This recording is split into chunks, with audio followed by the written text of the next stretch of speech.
Hi everyone, Godfather Prepper, and hey, I just want to take a couple minutes to talk to you about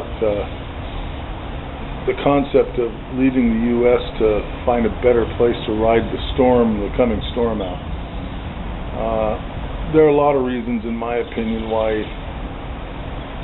I am going to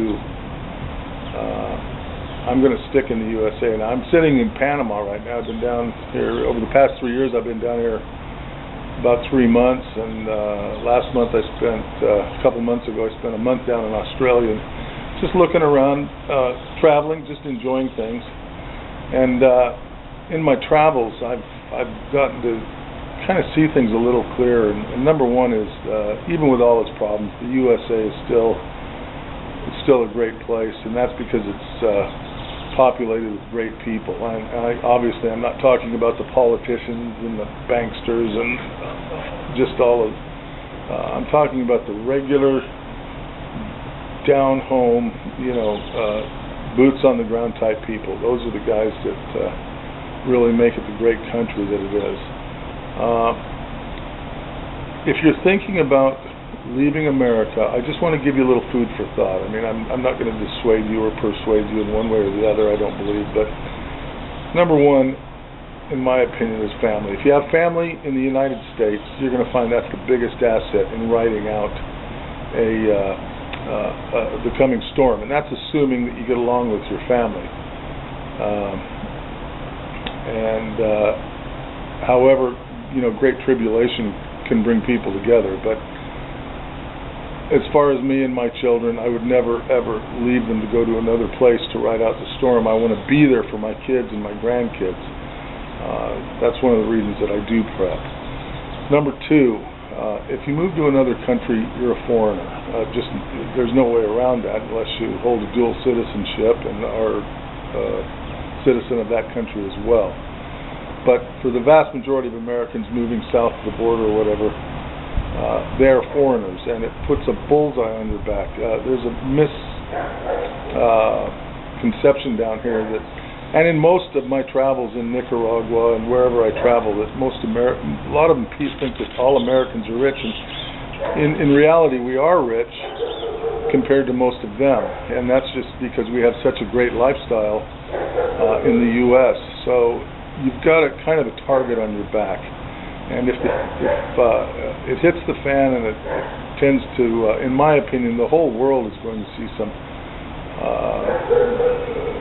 calamity because everything is so interconnected. Now, they're not going to see it, in my opinion, probably as big down here, but you're going to see some real serious issues, whether it be in logistics, getting food or clothing or whatever, but there's going to be issues everywhere.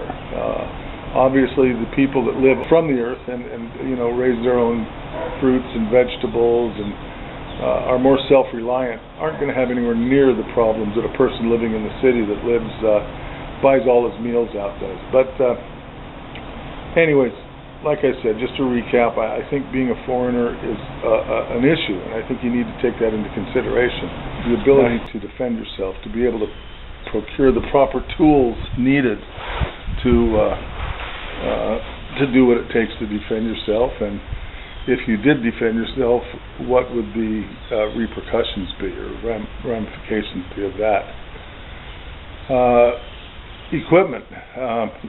There's a ton of stuff available here. It's very inexpensive because they do live very basically. There's a lot of things, water tanks, pumps, all of that stuff is available. I have not been able to find a good source for solar down here, and that's just looking. I'm not interested in moving or buying, but I do keep my eyes open for things. And solar, batteries. In fact, I talked to a guy yesterday who said he had to get his battery cables from the U.S. It's hard to get wire down here, even just wire. So I don't know if that's true, but this is a guy that works with electrical, and he just says he has to have everything brought in from the U.S. An event such as when the Schumer hits the fan is going to change a lot of people, and it's going to make a lot of people think. Quite frankly, the vast majority of Americans will be oblivious until it's too late. Look at hurricanes that hit Texas and Florida. It's just staggering to see people that could have spent $5 or $10 on water jugs and or filled their own water jugs and put them in a closet for that event. Don't have the common sense to do that. So there's a small percentage of people that do prep are going to be the ones that hopefully will be able to ride this thing out, whatever it is, financial, physical, catastrophic failure of some sort, whether it be natural, environmental, financial, who knows. Your friends, we know, I know America. I mean, I know what's available to me there. I know what the risks are. It's a known factor, and actually things are changing. It's whether you're pro-Trump or not, things are changing, and a lot of people are getting fed up and getting very vocal about being fed up with all the nonsense and corruption and just all this crap that's going on in the United States. Now, one other thing, if you live in the city, you really need to try to figure out how to get into the country. And I know that's not an easy thing to do, but if there's any possibility you could, I would just absolutely strongly recommend that. There's just so many inherent problems with living in the city if something happens. Now, if you can't do that, obviously you're going to want to perhaps a bug-out location. You're going to want to pick a place where you can go if you have to ride things out for a while, and you're going to want to have to store some equipment there, food and other gear. So,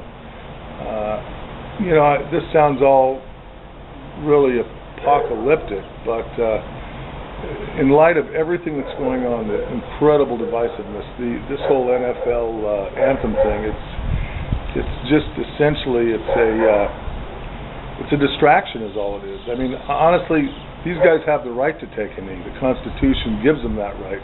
However, their bosses have the right to fire them if they, in my opinion, if the bosses want to fire them for conduct unbecoming or whatever, they should be able to do that. But everybody is just so heavily vested in political correctness that you will never see the right thing done. That's one of the things about Donald Trump, why everybody's so upset with the guy.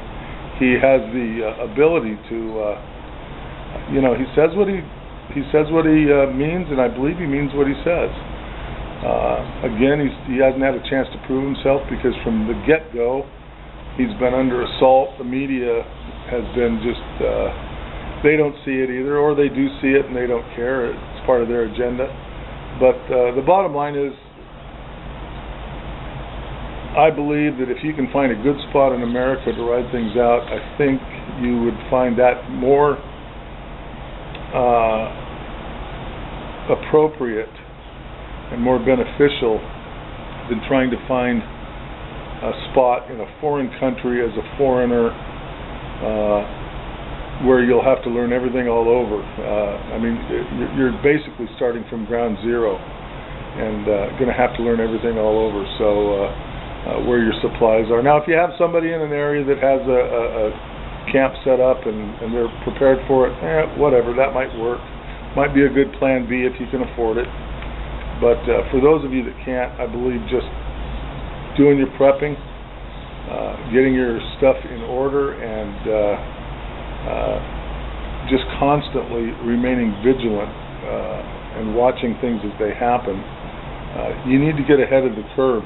These guys that wait until the very last minute to get their plywood and their water and their flashlights. Come on, really, it's just, this is a no-brainer. Anyways, thanks for taking time to listen to my thoughts, and I hope they've been helpful, and hope you have a blessed week.